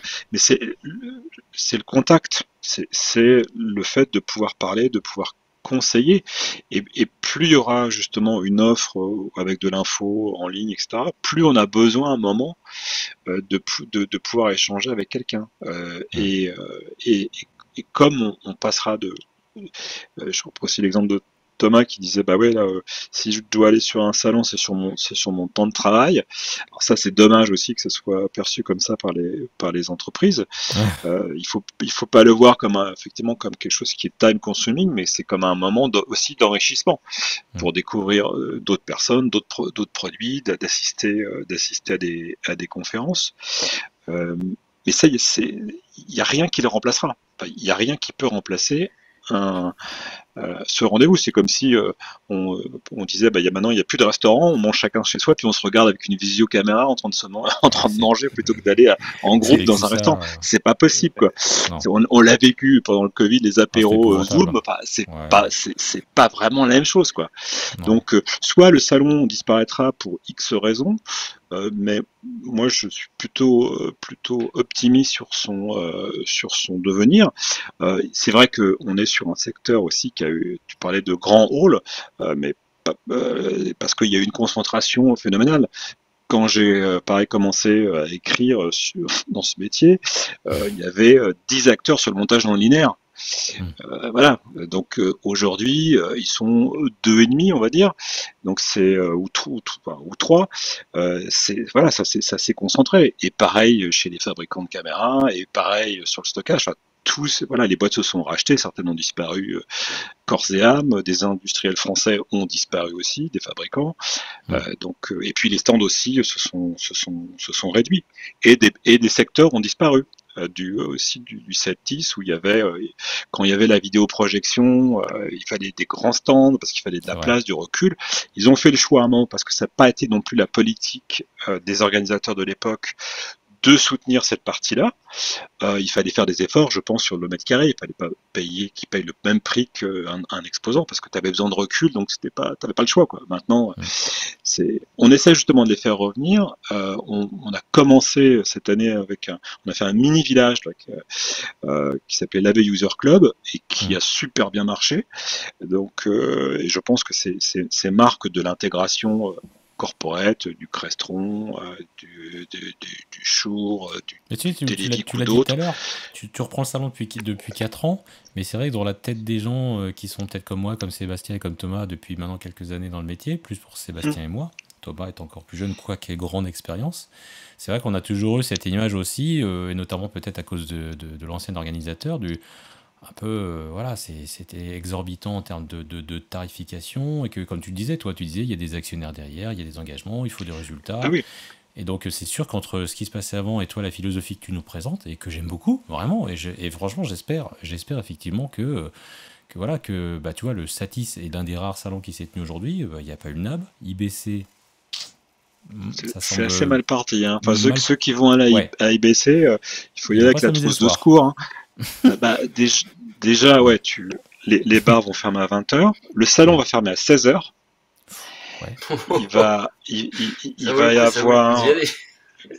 fermer à 16h, il va ouvrir à 9h30, et il y aura deux endroits juste 2 entrées pour y accéder avec 2 checkpoints, un avec présentation du pass sanitaire plus un questionnaire. Oh là, et un autre accès où tu devras montrer ton badge, etc. Donc à mon avis, même s'il n'y a pas beaucoup de monde, tu vas mettre 1h30 pour entrer sur le salon. Là, les marques commencent aussi, certains, c'est-à-dire se désengagent. Annonce de Live View hier, qui ne le fera pas. Qu'est-ce que j'ai vu comme annonce? Ça implique quoi pour une marque qui annule au dernier moment? Elle perd tout. l'argent. Elle perd tout. Tous les frais engagés sont perdus, on est d'accord. Ouais. Mais tous les frais engagés sauf la nourriture qu'ils n'ont pas acheté sur place, sauf certains billets d'avion qu'ils peuvent se faire rembourser. Enfin, en fait, les hôtels. T'as quand même énormément de dépenses qui ont lieu pendant le salon. Hein. Ouais. Et oui, et le coût énorme de tes employés qui sont sur le salon en tant qu'exposants et qui ne travaillent pas à développer un produit. Selon quel type d'exposant tu es. C'est ça le truc quand même. Hein. Et ils jouent sur l'image. Et je pense qu'il va y avoir d'autres exposants qui vont jeter l'éponge avant le salon. Parce que dans leur message, la review, ils disent pour la safety de la sécurité, la santé de nos employés et de nos clients, nous avons décidé de ne pas faire le IBC. Et je pense que ce côté un peu grand seigneur, d'autres vont le faire, quoi. D'autres vont le faire. Aussi, quand tu regardes l'expo, si tu regardes, moi, je me pose encore la question. Je sais pas. Je pense pas que j'irai. J'hésite. Ou je le ferai peut-être l'aller-retour dans une journée. Parce que tu arrives dans ton hôtel, même ton hôtel ne te sert plus, donc tu es obligé de manger en room service. Et quand tu regardes les différents halls, c'est du gruyère, quoi. C'est-à-dire que tu as par exemple, tu regardes, tu vois, tu as l'impression que tout est rempli, mais il y a un stand qui fait 300 mètres carrés, c'est marqué spot Wi-Fi ou point de restauration ou accès pour se reposer. Tu n'as pas le droit de manger debout, il faudra être assis. Enfin, je veux dire, c'est la guerre. C'est dur de faire un salon dans ces conditions, et je pense que ça va être très contre-productif pour eux. Mais IBC, c'est des actionnaires. D'ailleurs, quand il y avait un message sur leur site, c'est-à-dire que nous allons prendre une décision avec nos stakeholders, avec nos actionnaires, pour savoir qu'est-ce que nous allons faire. Parce que là, ne pas le faire pour eux, financièrement, c'était aussi très très compliqué. Et là où ils en sont dans l'engagement par rapport aussi à l'allocation du lieu, voilà. On voit Blackmagic, il a un stand de 1000 mètres carrés. Mais ils lui ont offert, parce que Avid n'est pas là, donc ils ont repris le stand d'Avid. Il n'y a pas Newtek, donc ils ont pris ce qu'avait Newtek. Donc les stands, ils ont tous grossi, mais quand tu regardes les marques présentes, c'est vraiment les seconds couteaux qui sont là aussi. Parce que c'est pas un moyen cohérent aujourd'hui d'annoncer les produits. C'est plus un moyen cohérent d'annoncer un produit. C'est une façon extrêmement statique, tes produits sont noyés dans toutes les autres annonces en même temps, c'est pas local. Ce modèle-là, c'est vraiment fatigué. Hein. Et moi, aussi le fait, c'est qu'on attendait, en tant qu'exposant, une opportunité de ne plus être exposant. On en rêvait de ne plus être exposant. Pourquoi ? En disant ça, tu dis quoi ? Vous vous sentiez forcé de... C'était quoi ? Mais oui, parce que si t'es plus exposant, les gens vont dire, mince, mais qu'est-ce qui se passe ? Est-ce qu'ils ont plus d'argent ? Est-ce que ça va ? Et puis les concurrents, ils se jettent dessus. D'où ce que disait tout à l'heure, c'était Sébastien qui disait ça, avec, je sais plus, sur quelqu'un qui dit qu'il ne sera pas présent au salon. L'ABS. L'ABS qui ne sera pas au JTSE, c'est ça, la semaine prochaine. Mais l'ABS, la boutique du spectacle, pour ceux qui ne connaissent pas. Et c'est vrai que là, tu as une opportunité de ne pas le faire, il faut la saisir. Et pour rebondir sur ce que disait Stéphane, avec les communiqués de presse, je me rappelle de février-mars 2020, où je devais aller au NAB justement avec Filmlight, et j'avais dit non mais on va arrêter de pas réserver des billets, parce que le NAB sera annulé, donc ça c'était mi-février 2020, et on m'avait pris un peu pour un ovni. Enfin bon. Et surtout, c'est quand Aja avait annoncé qu'il n'y irait pas, on s'était dit merci. Enfin, il y a une grande société qui prend ses responsabilités de grande société et qui dit « nous n'irons pas et nous sommes déçus de ce que le NAB fait ». C'est-à-dire ne pas prendre en compte qu'il y a des milliers de morts. C'est ça, on parle en fait, tu sais, de Covid, mais concrètement ce qu'on dit, ce sont des milliers, des millions de morts. Et on l'oublie un peu, quoi, juste pour. Et là, on se retrouve dans des trucs complètement délirants, où, comme tu dis, des spots Wi-Fi de 300 mètres carrés, tu peux plus parler avec les gens, t'es dans un hôtel, parce que ce qu'ils veulent pas, c'est rembourser les exposants. Donc les exposants, je peux Voilà, te par dire contre, que. Thomas, tu reviens sur vraiment une année, enfin sur 2020, avec effectivement ce flashback au moment où on découvrait ce qui se passait. Et c'est vrai que tout le monde était dépassé à ce moment-là, et j'entends ce que tu dis. C'est vrai que les grands faiseurs devaient prendre des décisions à ce moment-là. Après, quand on se projette sur 2021-2022, la situation n'est plus la même. Bien sûr, on parle encore d'une cinquième vague, et on parle encore du fait qu'on n'est pas encore sorti de cette histoire. Mais les choses sont rentrées, enfin les gestes barrières et beaucoup de choses, la vaccination bien entendu, le pass sanitaire pour certains événements, puisque c'était prévu pour l'IBC. Hein. Donc alors, ce sont des libertés qu'on nous enlève en tant que nous, en tant qu'exposants, et puis pour nos clients. Cela étant, on peut imaginer de retrouver une vie sociale à peu près normale. Tout à l'heure, on parlait du fait de pouvoir effectivement savoir si on allait se rencontrer sur un salon, de pouvoir le faire sur une visioconférence. Mais le côté networking, le côté social, c'est quand même ce qui fait que nous sommes des hommes, enfin, avec un H majuscule, hein, et vous aussi, mesdames. Mais enfin, on est des êtres humains, quoi. Non, mais voilà, nous sommes des êtres humains.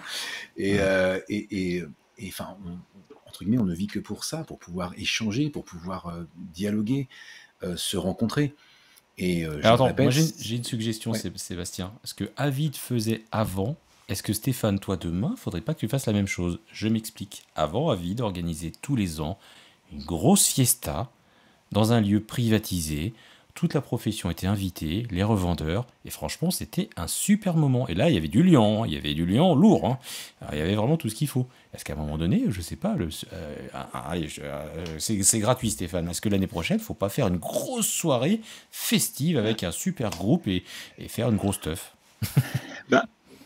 Alors, moi, j'ai pas le budget David pour le moment, mais en fait, c'est une question qui peut naturellement se poser, étant donné qu'en plus c'est un anniversaire, c'est le 40e anniversaire du Satis. Mais si tu fais la soirée, ce qui est intéressant dans la nocturne, c'est que voilà, il y a de la convivialité, tu bois un coup, tu grignotes, mais tu restes avec tes clients.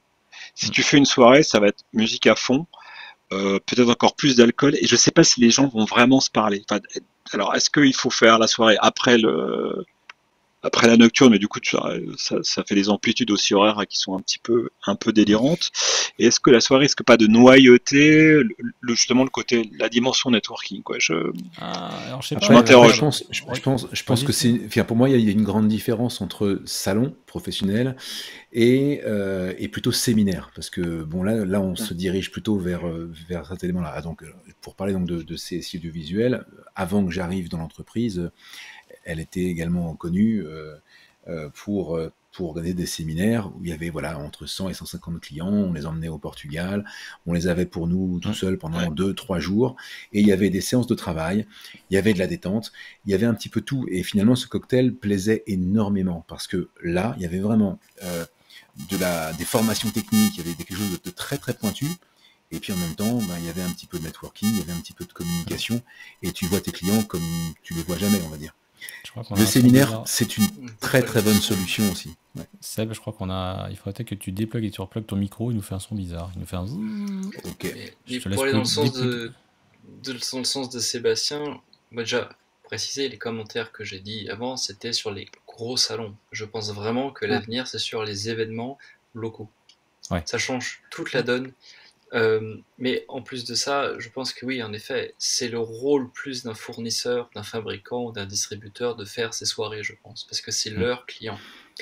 Après, c'est toujours le même problème. Les personnes qui peuvent se permettre de faire ça, ce sont ceux qui ont déjà une image de marque. Et l'image de marque, pour se la construire, un salon, c'est bien quand même, quoi. Et on se retrouve toujours dans ce truc-là. Et on a commencé comme ça, nous aussi, avec le Satis, on connaît l'histoire. Hein. Ben oui, bien sûr. Et par aussi les soirées à vide, justement, je me rappelle. C'est vrai. Tu vois. Ouais, et vrai. Donc c'est un ensemble de choses. Et je pense vraiment que... Et tout à l'heure, Jules disait, je voyais dans le chat, il parlait de Photokina, et Pour moi, Photokina, c'est comme le mondial de l'automobile ou le salon du Bourget. C'est-à-dire que c'est le mélange magique pour un salon qui va durer, où tu as d'un côté les journées professionnelles et les journées des parties du grand public. D'accord. Donc ça, c'est magique. Enfin, là, tu as les deux qui se côtoient, c'est comme le salon du livre. Enfin, tu vois, Photokina, bon, ça change un petit peu parce que c'est vrai qu'il y a une communauté qui est tellement en ligne maintenant pour la photographie et puis il y a toujours un peu ce décalage entre l'annonce du produit et la sortie. Mais regarde le mondial de l'automobile. Aujourd'hui, tu es un fournisseur, un fabricant de pneus ou de pièces spécifiques dans l'automobile, tu ne peux pas ne pas aller au mondial de Paris, c'est impossible. Et le Bourget, c'est pareil. Si tu ne vas pas au salon du Bourget en tant que société de compagnie aérienne ou fournisseur, mais et d'ailleurs, pourquoi on a une hémorragie dans notre métier? Alors pourquoi il y a une hémorragie dans l'audiovisuel globalement? Pour le moment, il n'y a plus de mondial de l'auto, hein. Il a disparu. Il n'y a pas eu de salon de la photo.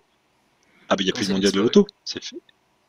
Il n'y a plus de mondial de l'auto. Non, c'est vrai, il n'y a plus de mondial de l'auto. C'est à cause du Covid ou la société. En fait, l'organisateur avait le concept a été repris par Hopscotch. C'est créé une structure autour de ça. C'est arrivé au plein moment, justement, ça aurait dû avoir lieu alors je crois que c'était pendant le Covid. Ça a été annulé. La société a été liquidée. Et pour le moment, il n'y a pas de vrai projet de mondial de l'auto. Oui, putain, c'était un politique en plus qui avait repris le truc, qui avait essayé de...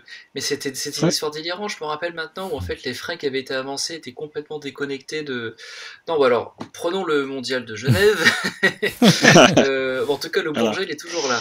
Mais Photokina, ils avaient voulu réorganiser, je me rappelle de ça. Mais... Ouais, il n'y a pas eu de salon de la photo en France, et le salon de la photo en France, il est pas non plus évident qu'il y en ait un en 2022. Là, je parlais spécifiquement de Photokina.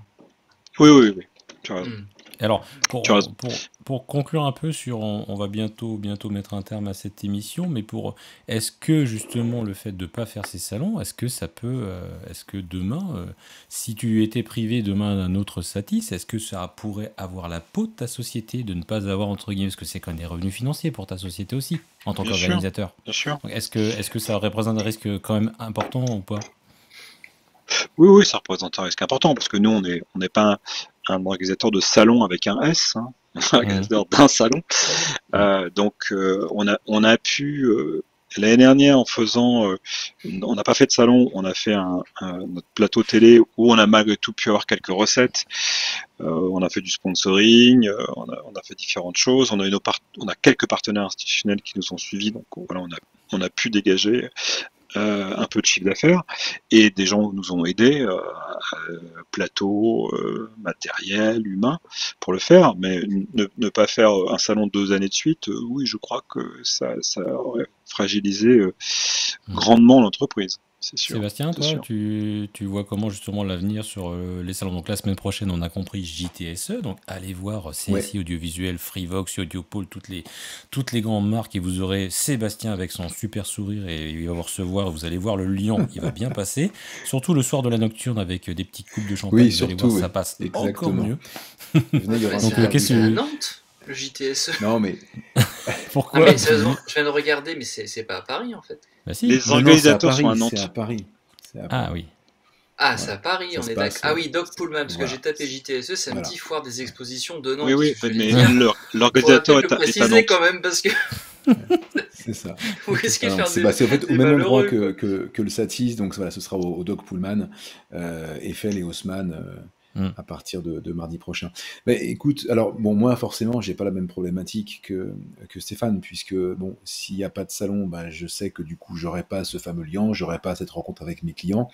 Ça m'empêchera pas de pouvoir continuer à avoir effectivement des contacts avec eux. Mais je le répète, j'insiste encore, et je sais que ça ira dans le sens de Stéphane, mais je crois en ce que je dis. On a, en tant que distributeur français, une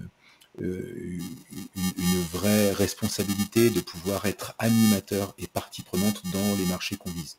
Alors, CSI Audiovisuel vise énormément de verticales dans le monde de l'audiovisuel.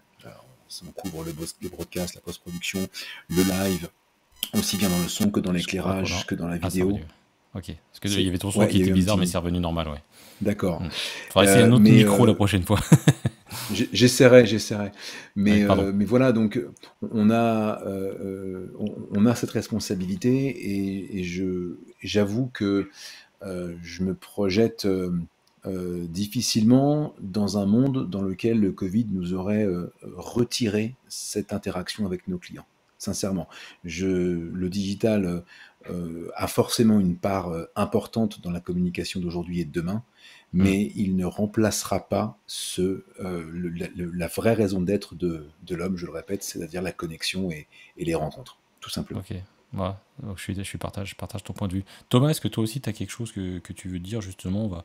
On va conclure cette émission. Est-ce que toi justement, c'est quoi ta vision à moyen terme entre la spécificité des petits salons, les salons comme le Satis ou d'autres, et les gros salons justement? Il va continuer à y avoir comme ça des annulations, des hémorragies. C'est quoi ton point de vue?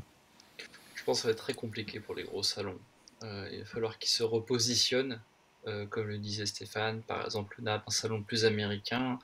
Sauf que les repositionnements, c'est plus simple à faire quand il y a de la liquidité. Et la liquidité, elle est plus là, parce que les gens ne veulent pas revenir pour exposer.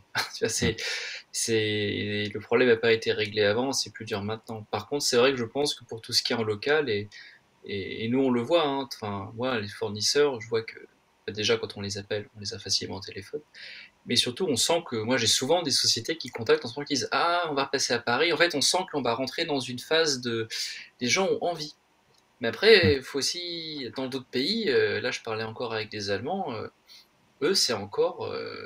Enfin, les sociétés que je connais ne sont pas à l'aise de demander à leurs employés de voyager, par exemple. Tu vois, c'est Alors ça, quelque chose alors, tiens, d'assez. tu soulèves un dernier point aussi que je voulais parler, c'est, Stéphane, je crois que tu l'évoquais tout à l'heure, mais je crois que les Américains ont une parano avec leurs filiales étrangères, et notamment européennes et même françaises, où je connais une marque que je ne citerai pas, où les employés ont interdiction d'aller en rendez-vous clientèle.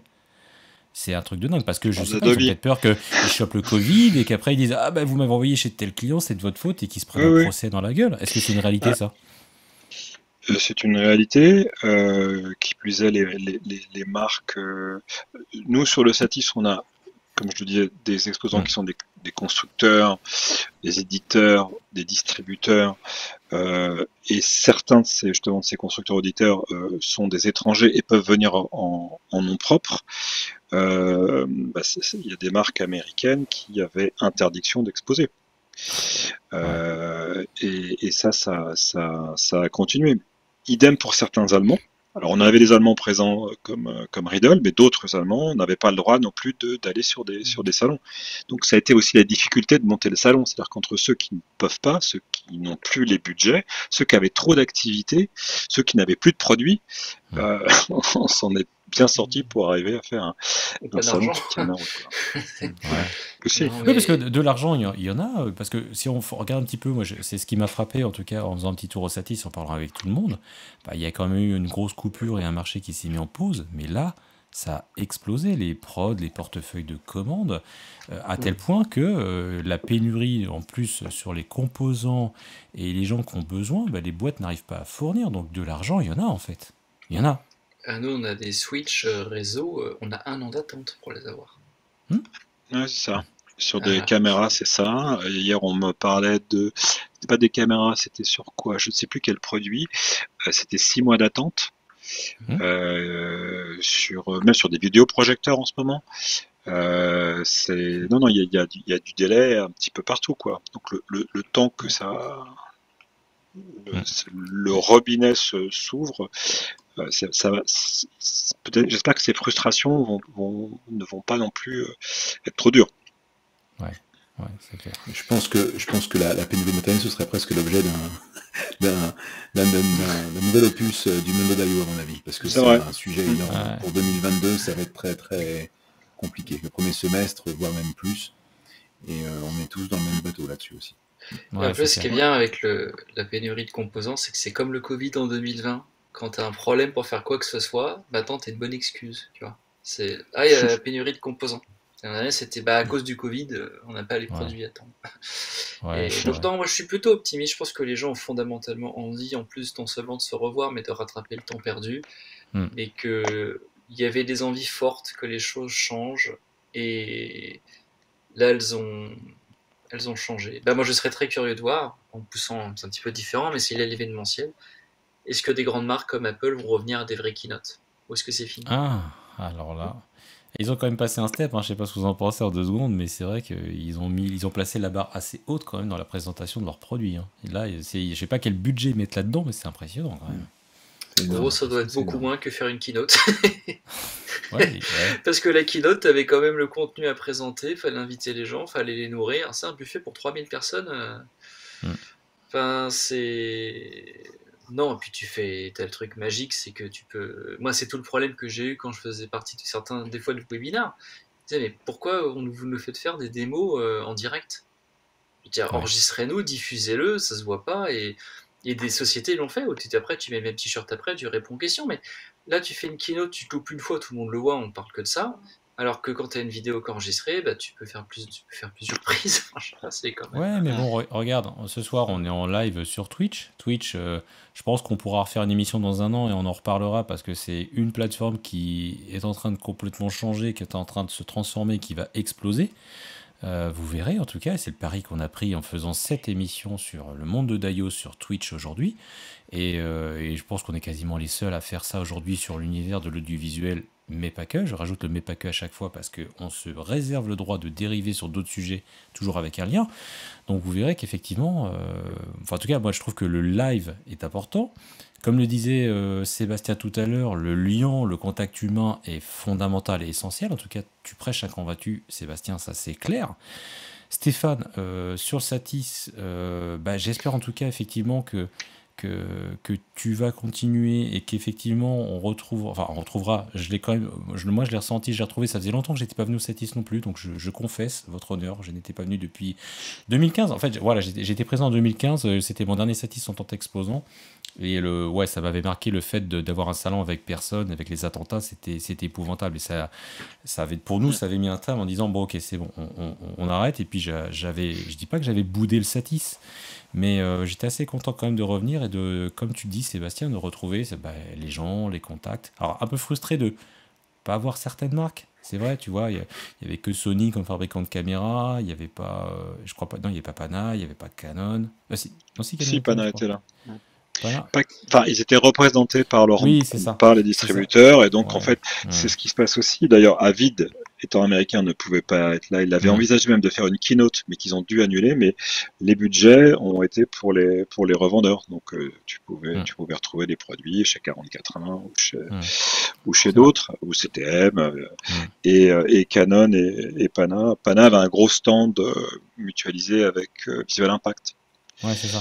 Mais c'est vrai qu'avec un focus plutôt sur les PTZ que sur des caméras plus traditionnelles. Ouais. Parce que c'est vrai que du point de vue du visiteur... Ouais, vas-y Thomas. Non, j'allais dire, si tu refaisais un stand, imaginons l'an prochain, Sébastien, est-ce que, par exemple, tu penses que tu referais un stand comme avant, c'est-à-dire qui est focalisé aussi beaucoup sur la démo de produits? Ou ce serait plus un espace de discussion? Parce que même quand on était exposants ensemble, on avait eu des discussions chaque année, et il y avait eu un peu ce phénomène où on se rendait compte qu'en fait, on amenait un peu moins de matériel chaque année. C'est vrai. Parce qu'en fait, c'est une infra à monter qui est complexe, et surtout, c'est ce qu'on a envie de faire une démo David, ou on a envie de parler avec la personne. Ouais. Mon associé dit toujours les meilleures affaires se situent autour d'un verre et autour d'une table, en fait. Et si on voit une fibre l'idéal, c'est les deux, quoi. Honnêtement, l'idéal, c'est les deux, parce que quand tu fais malgré tout des enquêtes visiteurs, les gens, ils veulent voir des choses, quoi. Ils veulent voir justement ce qu'ils ne peuvent pas faire en temps normal, quoi. Donc ils veulent voir, ils veulent tester, ils veulent poser des questions par rapport à ce qu'ils sont en train de voir. Mais il y a eu des tentatives très conceptuelles de stands qui n'étaient qu'un bar, aucun endroit de rencontre.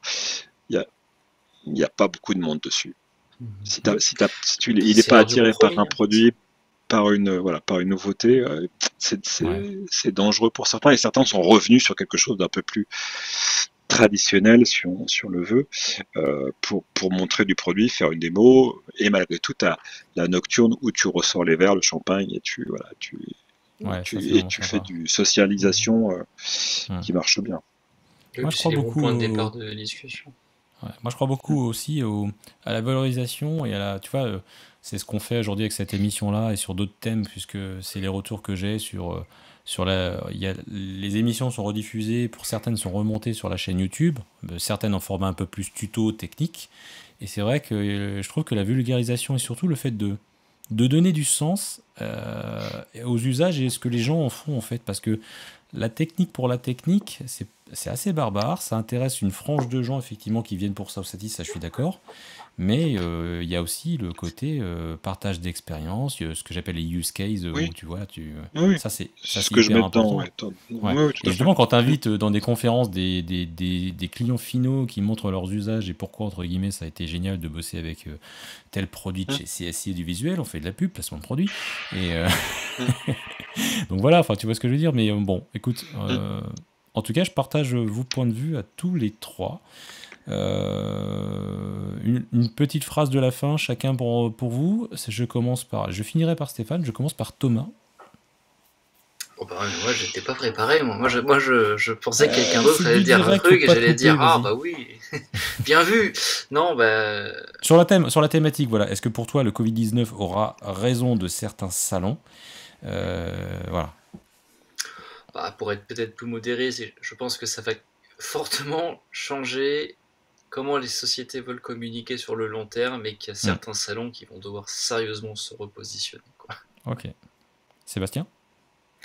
Ouais, je pense qu'effectivement, alors, la réponse est il y aura un impact principalement sur les gros salons, parce que les salons locaux, les petits salons sont plutôt effectivement localisés et sont moins touchés. Mais pour les gros salons, les gros faiseurs n'ayant pas participé à une édition, bah, je pense à des gens comme Avid ou comme d'autres personnes, les années suivantes, on va devoir redispatcher les cartes, renégocier les emplacements, renégocier les prix. Et si les salons veulent perdurer, le format doit être, à mon avis, doit être repensé. Les coûts doivent être repensés également. Sinon, effectivement, il y aura forcément une mutation qui va s'opérer de toute façon. Ok. Stéphane?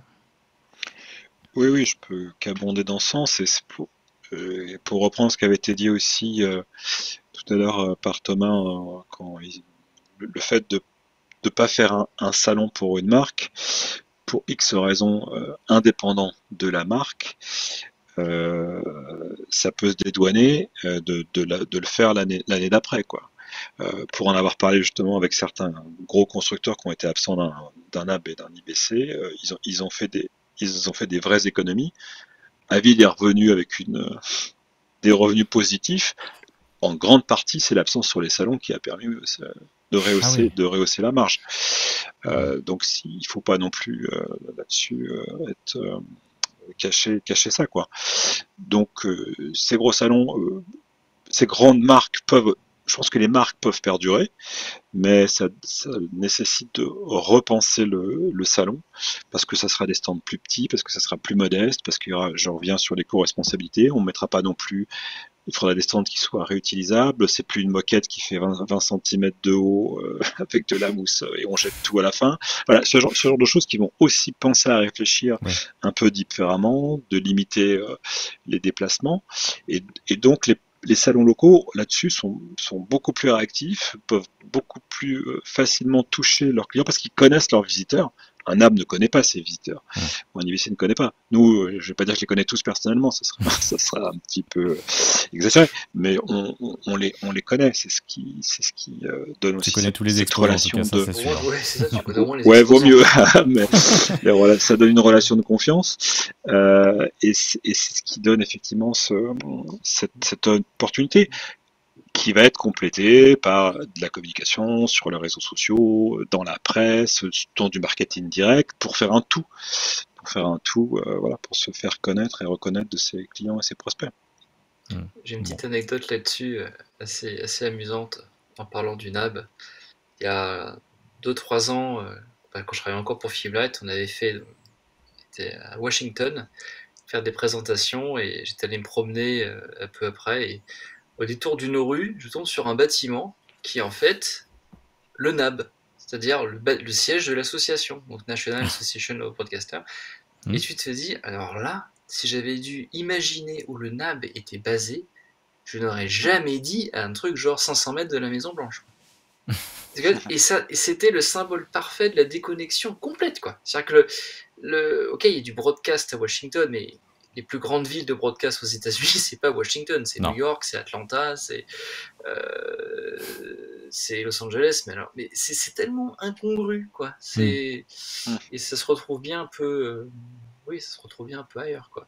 Mais voilà, le centre des congrès de Las Vegas va continuer à tourner avec le salon du mariage et leur flotte de Tesla pour emmener les gens dans un tunnel entre les deux. Et voilà. J'aime bien ton petit mot de la fin. Bon, bah écoutez, en tout cas, on va conclure cette émission. En tout cas, je remercie tous mes 3 invités que je garde juste après le générique de fin. On va parler en antenne. Voilà, je voudrais aussi dédier cette émission à Guillaume Payet. Guillaume Payet, qui papa de 40 ans, de 2 enfants, qui est décédé du Covid il n'y a pas très longtemps, et ça nous a en tout cas beaucoup affecté. Donc on pense à toute sa famille, à tous ses proches. Voilà, en tout cas, et voilà, je voulais lui dédier cette émission. Et puis voilà, faites attention aussi, voilà, le Covid c'est toujours là, ça tourne toujours, donc ça bouleverse à la fois nos vies, forcément, on remet les choses en question, nos centres, nos priorités ne sont plus les mêmes, que ce soit au niveau professionnel, on l'a évoqué pendant cette émission, puisque voilà, on le voit bien au cours des préoccupations d'un salon, d'un exposant, d'un éditeur et toutes ces choses-là, les choses mutent, les choses bougent. Mais autour de tout ça, comme le disait Sébastien, c'est vrai qu'il y a des histoires d'hommes avec un grand H, d'hommes et de femmes bien sûr. Voilà.